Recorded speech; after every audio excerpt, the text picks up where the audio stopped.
हमें किसी का बुरा नहीं करना चाहिए। अगर हमारी गलती से किसी को परेशानी होती है तो उस गलती को सुधारना चाहिए और मन मुटाव दूर करते हुए एक दूसरे की मदद करनी चाहिए। ये बात हम एक कहानी के माध्यम से सीखेंगे। एक जंगल में एक हाथी और एक बकरी रहते थे। दोनों बहुत पक्के दोस्त थे। दोनों साथ में मिलकर हर दिन खाने की तलाश करते और साथ में ही खाते थे। एक दिन दोनों खाने की तलाश में अपने जंगल से बहुत दूर निकल गए।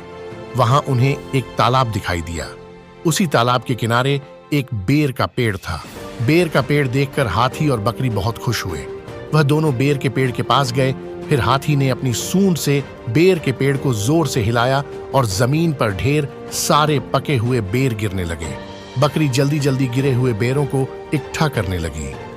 संयोगवश उसी बेर के पेड़ पर एक चिड़िया का घोंसला भी था, जिसमें चिड़िया का एक बच्चा सो रहा था और चिड़िया दाने की खोज में कहीं गई हुई थी। बेर का पेड़ जोर से हिलाने के कारण चिड़िया का बच्चा घोंसले से बाहर तालाब में गिर पड़ा और डूबने लगा। चिड़िया के बच्चे को डूबता हुआ देखकर उसे बचाने के लिए बकरी तालाब में कूद गई, लेकिन बकरी को तैरना नहीं आता था। इस वजह से वह भी तालाब में डूबने लगी।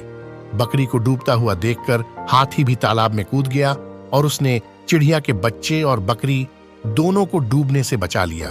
इतने में चिड़िया भी वहां पर आ गई थी और वह अपने बच्चे को सही सलामत देखकर बहुत खुश हुई।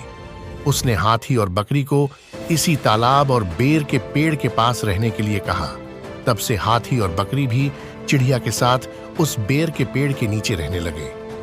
कुछ ही दिनों में चिड़िया का बच्चा बड़ा हो गया।